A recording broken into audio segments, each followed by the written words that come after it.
देखिए, लव जिहाद बहुत ज़्यादा अब चर्चे में है।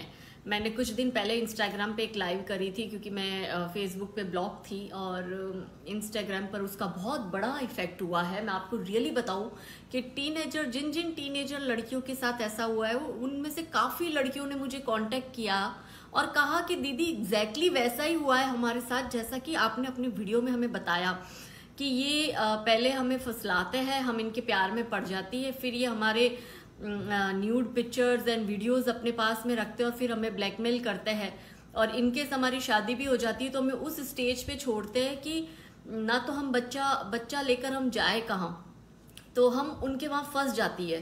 तो नंबर 1 तो रिक्वेस्ट मैं पेरेंट्स को भी करना चाहूंगी कि देखो, अगर आपका बच्चा गलती कर रहा है, ठीक है, अब हो गई है, ठीक है, पोस्टमार्टम करने से मुर्दा जिंदा नहीं होता है। हमें प्रॉब्लम पता चलती है कि क्या रीजन था मरने का पोस्टमार्टम से।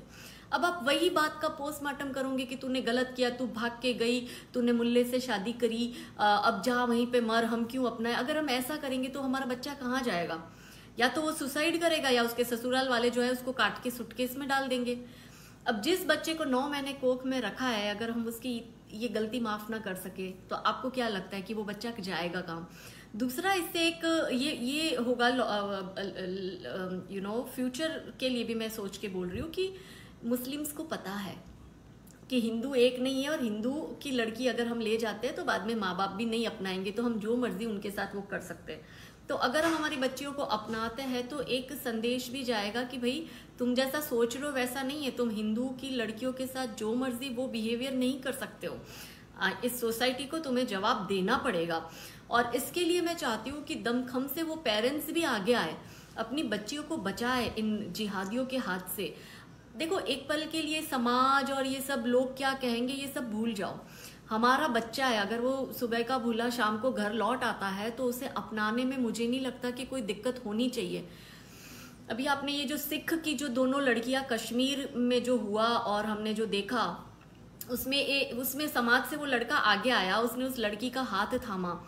तो हमारे समाज से भी ऐसे लड़कों को आगे आना चाहिए कि जो लड़कियां इन मुल्लों के चक्कर में फंस गई और वो वापस आना चाहती है तो उसे खुशी खुशी इज्जत के साथ अपनाना चाहिए और वो उस लायक है। क्योंकि आप जनरली देखोगे ना, सेम पैटर्न है, यही 16-17 साल की लड़कियां ब्रेन वॉश्ड होती है, 18 साल होते ही इनको भगा के ले जाते हैं, 20 साल की होते होते तो लड़की प्रेग्नेंट हो जाती है। बताओ 20 साल के बच्चे को क्या समझ होगी। बहुत से जो लोग हैं जिनके मैं कमेंट्स पढ़ती हूँ वो ये लिखते हैं कि इनके साथ तो ऐसा ही होना चाहिए, बहुत ज्यादा एडवांस थी, बहुत उड़ रही थी, मुल्ले के चक्कर में पड़ गई तो अब इनके साथ ऐसा ही होना चाहिए। नहीं, ये सोच गलत है और इसी सोच को तो बदलना है। एक गलत कर रहा है तो आप भी अगर वही चीज करोगे तो उसमें और हमें फर्क क्या रहेगा? हमारा बच्चा अगर हम नहीं अपनाएंगे तो कौन अपनाएगा? समाज नहीं अपनाएगा अपने समाज की लड़की को तो कौन अपनाएगा? तो फिर तो मुल्ले ये उनकी ताकत और बढ़ती जाएगी, वो इसी तरह से परेशान करते जाएंगे। दूसरी एक चीज मैं ये कहती हूँ कि आप देखो कि कोई जो है, ये मैं अपने एक्सपीरियंस से सारे इंसिडेंट्स आपको बता रही हूँ और आपके साथ शेयर कर रही हूँ कि दूसरी चीज ये है कि जो मतलब लड़की को भगा के ले गया है तो माँ बाप जब पुलिस चौकी में जाते हैं कंप्लेन लिखवाने, क्यों पूरा हिंदू समाज उसके साथ इकट्ठा होके नहीं जाता? क्यों 150-200 लोग उस चौकी के बाहर धरना नहीं देते कि जब तक हमारी लड़की लाके नहीं दोगे हम यहाँ से नहीं हटेंगे? क्योंकि पुलिस पे प्रेशर ही नहीं आता है तो पुलिस काम ही नहीं करती है। पुलिस तो ये कह के छूट जाती है कि वो बालिक है और बालिक लड़की गई है तो उसमें तो हम क्या कर सकते हैं। क्योंकि गुजरात में कानून है लव जिहाद का, हर जगह तो नहीं है, तो पुलिस तो ये कह के बच के निकल जाती है कि भाई 18 साल से ऊपर की उसकी मर्जी से उसने किया, हम क्या कर सकते। नहीं, ऐसा नहीं होना चाहिए। एज अ सोसाइटी आप सबको इकट्ठा होना चाहिए। उस वक्त जितनी भी हो सके आप अपना दमखम लगा लो, एक साथ पहुंचो, जैसे कि अभी सिख समाज के लोगों ने किया। जो सिरसा हम हिंदुओं को टारगेट कर रहा था कुछ वक्त पहले कि हिंदू इतने कमजोर है, हिंदू धर्म इतना कमजोर है कि इनको एक कानून की जरूरत है, इसके लिए क्या इनकी लड़कियों को कल्चर नहीं है। आज वही सिरसा जी जो है वो भारतीय सरकार से निवेदन कर रहे हैं कि आप जल्द से जल्द लव जिहाद कानून लाओ, ऐसा कानून होना चाहिए, हमें हमारी बच्चियां सौंपो। तो आप समझ रहे हो कि किस तरह से ये लोग पूरा गेम रचते। ठीक है, बहुत लोग सिरसा को गाली भी दे रहे, वो ठीक है, वो एक पॉलिटिकली अलग हो गया, लेकिन मैं ये कह रही हूँ कि ये वक्त ये है कि हमें एक होना है, वरना ये इसी तरह से सिख वर्सेस हिंदू करेंगे, दलित वर्सेस हिंदू करेंगे, जबकि दलित तो है ही हिंदू, फिर भी ये लोग दलित वर्सेस हिंदू करते हैं। उसके बाद जैन वर्सेस हिंदू करेंगे, और इसी तरह से हिंदुओं को तोड़ने की कोशिश करेंगे। और फिर इससे होगा क्या कि इन लोगों का जो मजहब है वो ज़्यादा मजबूत होता जाएगा और हम लोग इसी तरह से कमज़ोर होते जाएंगे। और हो रहा है, कहीं ना कहीं हमारी एकता की कमी की वजह से ये हो रहा है। पेरेंट्स को भी बहुत ज़रूरी अपने बच्चों को कल्चर देना। मेरा एक इंटेलेक्चुअल जो एक बंदा था जो कि हिंदूवादी भी है और इंटेलेक्चुअल भी है, लिबरल भी है, उसके साथ मेरा एक आर्ग्यूमेंट हुआ था। उन्होंने कहा, मैंने कहा क्या रीज़न है कि हिंदू लड़कियां भाग के जाती है, मुस्लिम लड़कों से शादी करती है, या मुस्लिम लड़कों के चक्कर में प्यार में फंस जाती है, क्या रीज़न है? तो उन्होंने मुझे ये जवाब दिया कि हिंदू है ना, बचपन से ही शायद ऐसा सिखाता है कि भाई मुस्लिम्स के साथ में नहीं करना, या तो जितना किसी चीज़ के लिए मना करते हैं तो बच्चे वही काम करते हैं, ऐसा उस बंदे ने मुझे जवाब दिया। मैंने कहा उस लॉजिक से तो फिर मुस्लिम लड़कियों को भी बचपन से यही सिखाते हैं ना घर में कि भाई अपने समाज में शादी करना, किसी और धर्म में मत करना, तो क्यों मुस्लिम लड़कियां नहीं जाती और क्यों हिंदू लड़कियां जाती है? तो इसका उनके पास जवाब नहीं था। फिर मैंने उनको जवाब दिया कि इसका जवाब ये है कि मुसलमान में 3 साल का बच्चा भी होगा ना, वो 5 वक्त की नमाज करता है, उसको उसके धर्म के साथ इतना बांध के रखा जाता है। अगर वो अमीर घर का बच्चा है ना, मदरसे में नहीं जाएगा, प्राइवेट स्कूल में पढ़ने जाएगा, फिर भी उनके घर पे मौलाना तो आता ही है बच्चों को मदरसे की तालीम देने, इस्लाम की तालीम देने। क्या हमारे घर पे कोई ऐसा आता है हमारे धर्म की तालीम देने? चलो मैं तो ब्राह्मण फैमिली से बिलोंग करती हूँ, तो मेरे खुद में इतना नॉलेज है कि मेरे फैमिली में भी इतने ब्राह्मण और पंडित है कि मेरे बच्चों को और हमारे परिवार के बच्चों को वो शिक्षा मिल रही है। लेकिन उन लोगों का क्या कि जो ये शिक्षा एटलीस्ट गर्मियों में 2 महीने अपने बच्चों को, गर्मियों की छुट्टी में 2 महीने घर में ऐसे संस्कृत के शिक्षक या फिर हमारे पंडित, हमारे धर्म गुरु या आचार्य जो भी है उनके पास या तो भेजो, या उन्हें घर में शिक्षा के लिए बुलाओ, या फिर हमारी सोसाइटी सब मिलके हर रोज 1 घंटा या 2 घंटा ऐसा बच्चे को कोचिंग दे हमारे धर्म की, हमारे संस्कृति की, हमारे कल्चर की। होता क्या है कि इतना फास्ट फॉरवर्ड हिंदू हो गया है कि उसको अपने ही कल्चर में शर्म आती है, उसको अपनी भाषा बोलने में शर्म आती है, उसको अपने मंदिर जाने में शर्म आती है, उसको पूजा पाठ करने में शर्म आती है, उसको तिलक लगाने में शर्म आती है। तो ये सारी प्रॉब्लम्स क्या है, हमको 70 साल से हमारे खून में डाल दी गई है कि हमें ये सिखा दिया गया है कि तुम इंग्लिश बोलो तो तुम अच्छे दिखोगे, तुम वेस्टर्न कपड़े पहनो तो तुम अच्छे दिखोगे। देखो कपड़े पहनने में कोई बुराई नहीं है, मैं खुद पहनती हूँ वेस्टर्न कपड़े, मैं उस सब चीज़ों को, ये सारे ढकोसलों को नहीं मानती हूँ, ठीक है। लेकिन ज़रूरी नहीं है, अभी मतलब ये थॉट बिठा दिया है लड़कियों के दिमाग में कि वेस्टर्न कपड़े पहनने वाली लड़कियां जो है वो अपने धर्म और अपने संस्कृति से दूर होती जाती है। सब ऐसी नहीं होती है, मैं भी उनमें से हूँ जो वेस्टर्न कपड़े पहनती हूँ। इसका मतलब ये नहीं कि मैं अपना धर्म और संस्कृति भूल गई हूँ, क्योंकि मुझे बचपन से ही वो सिखाया गया है, राइट। तो यही हमें हमारे बच्चों को सिखाना है। माँ बाप इतने एडवांस हो जाते हैं कि अपने आप को इतना एडवांस समझ लेते हैं कि वो बच्चों की और इन सब छोटी छोटी चीज़ों की और ध्यान ही नहीं देते, और फिर मतलब कहते हैं we are not religious, we don't do puja and all this at home. तो उससे क्या होता है, फिर बच्चा उसी में ही तो जाएगा। तुम अपना धर्म नहीं सिखाओगे तो कोई उसको इजीली इस्लाम सिखा रहा है। तुम्हारी बच्ची घर में बैठ के आयत पढ़ रही है इस्लाम की, और फिर वो धर्म परिवर्तन भी कर रही है, और उधर जाके बुरखा भी पहनती है और 5 टाइम की नमाज भी करती है। और तुम दिन में 2 टाइम दियाबत्ती करना नहीं सिखाते अपने बच्चों को, चाहे लड़की हो चाहे लड़का हो, जो भी हो, उसको वो तालीम, वो शिक्षा तो हमें देनी पड़ेगी ना जो तालीम मुस्लिम लड़कियों को मिलती है। तो ये ओवरऑल हमारी प्रॉब्लम है। प्रॉब्लम कपड़ों से नहीं है, प्रॉब्लम सोच की है। सोच ये है कि हम अपने बच्चों को वो देते ही नहीं। हम बड़ी बड़ी बातें तो कर लेते हैं, लेकिन हम घर में अपने बच्चों को वो सब सिखाते ही नहीं है।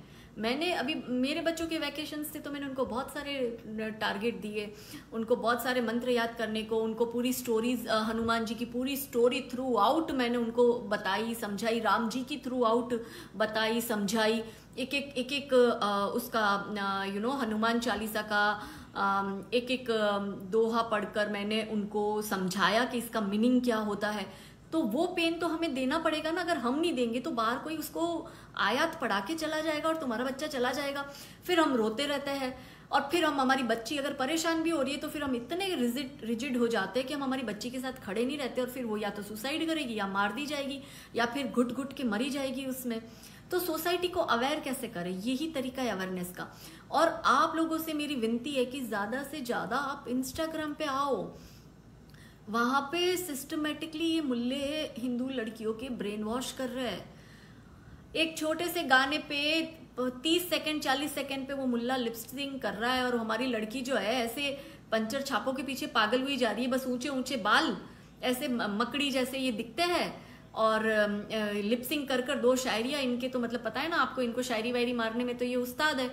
और आप देखो कि हर एक शायरिया उर्दू में होती है, हर एक गाने उर्दू में होते हैं, उसके जो वर्ड्स होते हैं वो उर्दू के होते हैं। 2 पंच लाइन मार ली, लड़की पागल हो गई, इसके पीछे चल गई। तो ये सारी चीजें अगर आपको पता है कि आपका कोई फ्रेंड भी इस तरह से है, तो मेहरबानी करके आप अपने दोस्तों को समझाओ, थोड़ा पेन लो, उनकी काउंसलिंग करो, उनके पेरेंट्स के साथ बैठो, तब जाके ये हमारा समाज बनेगा ना। और अगर समाज में कोई लड़की भाग जाती है, मेहरबानी करके उस घर को बेइज्जत मत करो, उसकी इज्जत मत उछालो। उस टाइम में उस परिवार के साथ जाके खड़े रहो, 200-300 लोग इकट्ठा होके जाओ पुलिस चौकी, और तब तक मत हटो जब तक कि तुम्हारी लड़की तुमको वापस नहीं लौट आते। तो ऐसे एकता होगी ना। मेरी लव जिहाद को लेकर मैं आजकल, मुझे बहुत सी लड़कियों ने कांटेक्ट किया। एक मुस्लिम लड़की जो है मेरे पहचान की है, उसकी वो एज में थोड़ी ज़्यादा है, 47-48 की है। तो मैंने उससे पूछा कि यार ये मुस्लिम लड़कों के पास हिंदू लड़कियों के वीडियो क्यों होते हैं। तो उसने मुझे कहा कि मुस्लिम लड़कों की आदत होती है, मैं फिर से आप लोगों को बोल रही हूँ और ये सत्य है, और ये मुझे खुद एक मुस्लिम मैच्योर महिला ने बताया है कि मुस्लिम मर्दों की आदत होती है, मुझे बोलने में कोई शर्म नहीं है, कि जब ये लोग इंटरकोर्स करते हैं या फिजिकल इंटीमेसी होती है, उस दौरान ये लोग वीडियो उतारते हैं। उसमें लड़की का तो पूरा पार्ट आ जाता है, लड़के का तो दिखता नहीं है। और इन लड़कों को ये करने में मजा आता है, और वो इसलिए करते हैं ताकि फ्यूचर में अगर लड़की मना कर देती है या नखरे करती है तो उसको इजीली ब्लैकमेल किया जाए। आप समझ रहे हो, यही तरीके हैं। इसलिए आप देखो कि मुझे अभी मेरा पिछला, मैंने इंस्टाग्राम लाइव के बाद मुझे कितनी लड़कियों ने कांटेक्ट किया। वो लड़कियों की उम्र 18-19 साल, 21 साल, मतलब 18 से 21 साल के बीच की वो लड़कियां थी, और उन्होंने बताया कि एग्जैक्टली हमारे साथ ऐसा हुआ है दीदी, और हमारे फोटोग्राफ्स और वीडियोस उसके पास है, अब हमें वो ब्लैकमेल कर रहा है, आप हमें बचाओ। हालांकि मैंने बहुत जगह मैंने अपने रेस्क्यू ऑपरेशन शुरू कर दिए है। मेरे बस में जितना भी होगा मैं लड़कियों को बचा पाऊंगी। लेकिन अगर लड़की शादी करके चली गई है और अलग होना चाहती, तो फिर तो वो लीगल वे होता है जो डिवोर्स का होता है, ठीक है। मगर लड़का आपको ब्लैकमेल कर रहा है और आप उसके साथ रिलेशनशिप में नहीं रहना चाहती है, तब तो आप हमें बताएगी तो हम आपकी मदद भी कर पाएगी, ठीक है। गलती हो गई है, अब उस गलती के साथ आप गिल्ट और उस गलती के साथ जिंदगी भर जीना थोड़ी ना है। या कोई ब्लैकमेल कर रहा है और आप ब्लैकमेल हो रही हो, आज वो आएगा फायदा उठाएगा, फिर वो कल अपने 3 दोस्त दूसरे लाएगा, फिर अपने 5 दोस्त दूसरे लाएगा, मतलब आपको तो वो लिटरली प्रोस्टिट्यूट बना के छोड़ देगा। आप समझ रही हो। तो बहुत जरूरी है कि उसी वक्त आप ये मत सोचो कि मेरे फोटो वायरल हो जाएंगे, मेरे पापा मेरे को मार डालेंगे, मेरी माँ मुझे मार डालेगी। आप अगर डर रही है, हम जैसे एक्टिविस्ट को कांटेक्ट करो, आपके पेरेंट्स को हम समझाएंगे, आपको पूरी पुलिस की मदद हम दिलवाएंगे, आपकी आइडेंटिटी कहीं डिस्क्लोज नहीं होगी, वो हम मेक श्योर करेंगे कि आपका नाम, आपकी पहचान छिपाई जाए। लेकिन उस लड़के को इतना भयंकर दंडित करेंगे कि वो याद रखेगा, जिंदगी में दोबारा किसी लड़की के साथ ऐसी करने की हिम्मत नहीं करेगा। इसके सामने आप देखो मुस्लिम लड़कियां कितनी स्मार्ट होती है। पहले तो वो हिंदू लड़कों के चक्कर में पड़ती नहीं है, उनको बचपन से ही उतना रेडिकल और उनके खून में भर दिया जाता है उनके धर्म को। दूसरा, अगर लड़की पढ़ भी जाती है ना, तो वो लड़की उस लड़के को कन्वर्ट कर लेगी, पर खुद कन्वर्ट नहीं होगी। और मैंने अपनी आंखों से देखा है कि हिंदू लड़के कन्वर्ट हो गए लिटरली मुस्लिम लड़कियों के पीछे, और नमाज वमाज करने लग गए हैं, मस्जिद जाने लग गए, कलमा उलमा पढ़ने लग गए, ये सब करने लग गए। एक तो मैं ऐसा लड़का था जिसने उस लड़की के पीछे नॉनवेज खाना तक शुरू कर दिया। आप समझ रहे हो। और यही चीज अगर हम हमारी हिंदू लड़कियों की देखोगे ना, तो हमें देखने को नहीं मिलेगी। वो इतनी ज्यादा वो लड़कियां शातिर होती है, और वो उसमें उनकी गलती नहीं है। आप हर बात में इन मुस्लिम को आप दोष दे के बच के नहीं निकल जाते।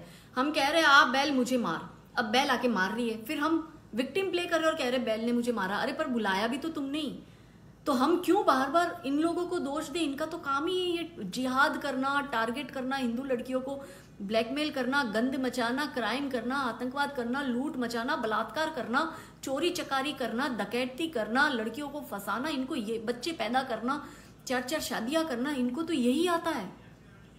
ये तो इनके चाल चरित्र चेहरे ये है। पर हम क्या कर रहे हैं, हम क्यों उनको बोले, जबकि बहुत ज्यादा सुधार की जरूरत तो हम में है। तो 2-3 चीजें हैं। एक तो जब पेरेंट्स को पता चल जाए बच्चा गलती कर रहा है, बच्चे को अपना लो। उसको वो कचरा नहीं है कि आप उसको फेंक दोगे, अब आपकी बेटी है ना, आपने पैदा किया है, 9 महीने पेट में रखा है, उसको अपनाओ। हो गई गलती, समाज में फिर मैसेज दो कि कोई ऐसी लड़की करे नहीं। दूसरा, यूनिटी दिखाओ हिंदू की। अगर किसी घर से लड़की भाग गई है किसी मुल्ले के साथ में, पूरी सोसाइटी, पूरा समाज खड़ा रहो उस परिवार के साथ, जाओ पुलिस चौकी, क्योंकि परिवार अकेला डरता है। 2 हस्बैंड वाइफ मिलके जाके कंप्लेन लिखाते, सगे वाले 4 लोग जाके खड़े नहीं होते। और इन मुल्लों को देखो, 500 लोग तो ऐसे चुटकियों में खड़े हो जाते थाने के बाहर, चाहे कुछ भी हो जाए। आप समझे। तीसरी चीज, लड़कियों को बहुत समझने की जरूरत है कि अगर आप मुस्लिम लड़के के रिलेशनशिप में है और आपको लगता है कि मैं झूठ बोल रही हूँ, या आपको मेरी बात पे यकीन नहीं है, आपको लगता है कि मैं बहुत ज्यादा रिलीजियस फैनेटिक हूँ, दैट्स ओके, कोई बात नहीं, आप उसके साथ रिलेशनशिप में रहो। मेहरबानी करके अपने फोटोज और अपने वीडियोज उस लड़के के हाथ में मत दो, मत सौंपो। मेक श्योर करो कि वो लड़का फिजिकल इंटीमेट आपके साथ हो रहा है और उस वक्त आपकी कोई वीडियो नहीं उतार रहा है, वो मेक श्योर करना, ठीक है। कुछ ही दिन में आपको सब समझ में आ जाएगा, फिर आपको लगेगा कि नहीं हम तो सही बोल रहे थे, पर तब तक बहुत ज्यादा देर हो चुकी होगी। इसलिए मैं कह रही हूँ कि बाढ़ आए उससे पहले ही बांध लेना चाहिए हमें। तो आप इतनी अपनी, एटलीस्ट आप इतना तो कर ही सकती हो अपने लिए।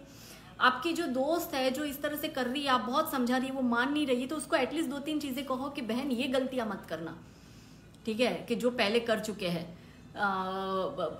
ब्लैकमेलिंग का धंधा होता है। अभी मैंने एक देखा वीडियो कि वो लड़की पुलिस को बता रही है कि मेरे से शादी करी, फिर बोलता है कि मेरे बाप के साथ भी तुझे सोना पड़ेगा, मेरे भाई के साथ भी सोना पड़ेगा, मेरे चाचा के साथ भी सोना पड़ेगा। मतलब ऐसी कंडीशन रख दी उस लड़की के आगे। और फिर मतलब दूसरी शादी तो कर ली, इनकी तो 4 जायज है।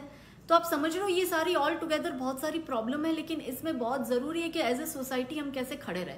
मनिंदर सिरसा को गाली देनी है, दे दो, वो कोई इश्यू नहीं है, उसने भी दिया था हिंदुओं को, तुम भी दे दो। लेकिन यहाँ पे अब आया है यूनिटी का सवाल, तो हमें हमारा सिख भाइयों का साथ देना होगा। हमें हमारा जैन समाज की अगर कोई जाती है तो हमें जैन समाज का साथ देना होगा। हिंदू समाज की जा रही है, हमें हिंदू समाज के साथ खड़ा रहना पड़ेगा। तो हर एक समाज के साथ हमें खड़ा रहना पड़ेगा। तो आप उसमें पुराने कमेंट ढूंढकर वो सब करने का, मुझे लगता है वो बेतुका है। जो हो गया है वो हो गया है, पर हम कैसे स्ट्रांग बन के निकले। क्योंकि मैं बिलीव करो, आप जब 1960 में और 1970s में कश्मीरी पंडितों को कहा जाता था ना कि तुम्हारे ऐसे दिन आएंगे, तुम शरणार्थी बनोगे, तब वो हंसते थे। और 90 के दशक में यही हुआ। और मैं कह रही हूँ कि 2021 चल रहा है, आप 2060-2070 तक देखना, हम लोग माइनॉरिटी में पूरे भारत में हो जाएंगे। 8-9 स्टेट में हम हो चुके हैं, पूरे भारत में हिंदू माइनॉरिटी में होगा।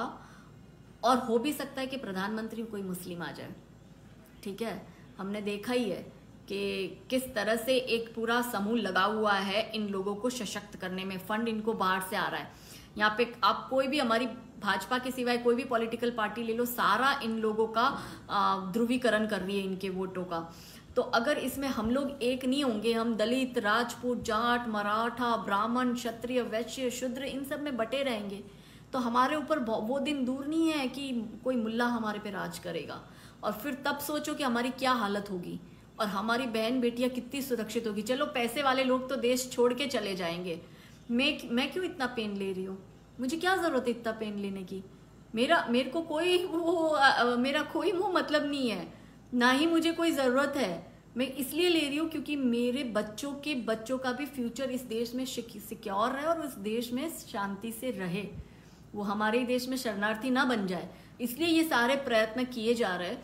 सो आप सबसे भी विनती है कि प्लीज जागरूक करिए ज्यादा से ज्यादा। और जो लड़कियां चली गई है उनको कोसने की जगह उनको समझाने की कोशिश करिए। वही एक सल्यूशन है, क्योंकि जो हो चुका है वो तो हो चुका है, उसे हम बदल नहीं सकते हैं। तो अब आगे हम क्या कर सकते हैं, हमें उस पर सोचना है।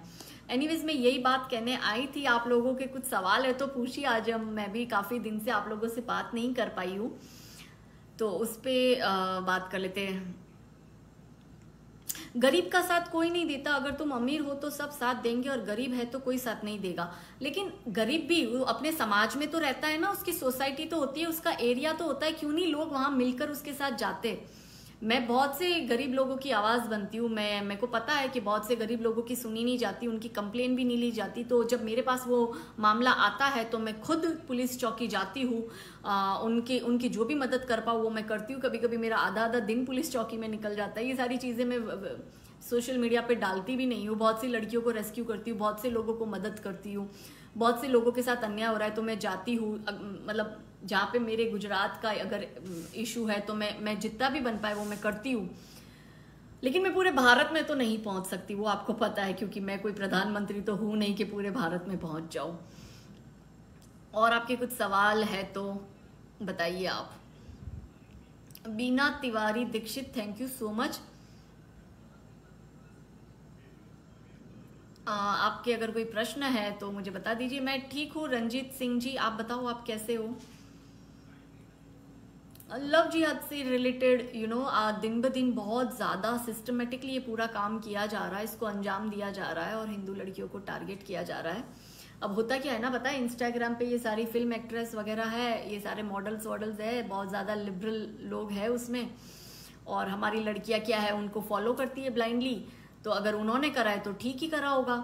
तो अब आप देखो कि वो बिग बॉस में जास्मीन भसीन आई थी जो अली गोनी के साथ थी, तो अब वो उसके साथ बहुत ज़्यादा इंस्टाग्राम पे दिखाई जाती है। तो जो उनके फॉलोअर है, जो लड़कियां है, वो तो उसी के पीछे मरेगी। वो तो यही देखेगी कि अरे कहाँ इसमें रिलीजियस आ गया, कहाँ इसमें ऐसा आ गया। लेकिन ये सब जब तक शादी नहीं होती है तब तक ही सब कुछ अच्छा लगता है। एक बार शादी हो जाने दो। उसको देखो, वो कौन थी वो लड़की, दीपिका, जो बिग बॉस में आई थी, पूरा नाम मुझे नहीं पता, दीपिका कक्कर, हाँ, जिसने शोएब के साथ शादी करी। तो आप देखो उसके फेसबुक पे और इंस्टाग्राम पे हमेशा उसके सिर पे ओढ़ा हुआ ही रहता है, बिना ओढ़े वो दिखती नहीं। और जब तक वो हिंदू में थी उसने कभी सर पे ओढ़ा नहीं। अब वो नमाज भी करती है और वो रोज़ा भी रखती है, लेकिन मैंने उसको कभी कोई दूसरा हिंदू फेस्टिवल मनाते हुए नहीं देखा। तो मतलब एक हिंदू लड़की मुस्लिम लड़के के साथ जा रही है। दीपिका कक्कर और शोएब की जोड़ी को बहुत इंस्टाग्राम पे दिखाया जाता है, अरे क्या मस्त जोड़ी है। लेकिन मैं उन हिंदू लड़कियों को पूछती हूँ कि आपने दीपिका कक्कर को और शोएब को मंदिर जाते हुए देखा? शोएब को दीपिका के साथ मंदिर जाते हुए देखा? शोएब को गणपति आरती करते हुए देखा? महादेव आरती करते हुए देखा? नवरात्रि के व्रत रखते हुए देखा? नहीं देखोगे आप। मगर आपने दीपिका को हिजाब पहने हुए देखा है, सिर पे ओढ़ते हुए देखा है, ईद मनाते हुए देखा है, रोज़ा रखते हुए देखा है, नमाज पढ़ते हुए देखा है। तो ये फ़र्क है बहन। आप ये तो देख रही हो कि दीपिका और शोएब की क्या जोड़ी है, क्या मतलब हिंदू मुस्लिम का क्या बॉन्डिंग है, कितना प्यार है, कितनी ब्यूटीफुल कपल लग रहा है। पर कभी सोचिएगा, उस प्रोफाइल को पूरा रिसर्च करिएगा, अगर थोड़ा सा दिमाग है तो यूज़ कर लीजिएगा। और यही हाल इसका होगा जास्मीन भसीन और अली गोनी के साथ। अगर इसका हो जाता है तो फिर वो एक पवित्रा पुनिया और एजाज खान का जो सारे दिन इंस्टाग्राम पे चलता रहता है इन दोनों का। तो आपको क्या लगता है, आप इसको बड़ा कूल समझती हो? जब हो जाएगी ना सब कुछ, फिर तब पता चलेगा। दीपिका कक्कर को पूछो उसका क्या हाल है, वही जानती है। सिर पे इतना इतना ओढ़ के ही हमेशा बैठी रहती है। और हमारे हिंदू कल्चर में, हिंदू धर्म में क्या फ्रीडम मिलती है, और इतनी फ्रीडम मिलने के बाद भी आपको अपने ही धर्म से नफरत हो रही है, क्योंकि आपके माँ बाप ने आपको अपने धर्म से प्यार करना ही नहीं सिखाया। इतना ब्यूटीफुल हमारा धर्म है, पर उससे प्यार करना ही नहीं सिखाया। तो आप देखो कि इंस्टाग्राम पे इसी तरह से प्यार की प्रोपोगेंडा चलाया जाता है। ऐसी जोड़ियाँ दिखाई जाती है कि जिसमें हिंदू लड़की है और मुस्लिम लड़का है। आप मुझे ऐसी एक जोड़ी दिखा दो कि जिसमें मुस्लिम लड़की है और हिंदू लड़का है, और वो सारे रीति रिवाज हिंदू के मनाकर कंप्लीटली हिंदू हो गई हो। ऐसा आप मुझे कोई दिखा दो, नहीं मिलेगा आपको। तो बॉलीवुड के जरिए, बिग बॉस जैसे टीवी शोज़ के जरिए या रियलिटी शोज़ के जरिए इस तरह से ऐसी चीज़ें पिरोसी जाती है, और हमारी लड़कियां जो है बेवकूफ़ बन जाती है, क्योंकि घर से तो ऐसा सिखाया ही नहीं है, और दूसरों को देख के वो उसको लग रहा है ये कूल है, और वो और मुड़ जाती है। तो यही सारी चीज़ें हैं। एनीवेज, मुझे अब चलना चाहिए, लेट हो रहा है। एंड आप सबको शुभ रात्रि, जय श्री राम, भारत माता की जय, वंदे मातरम।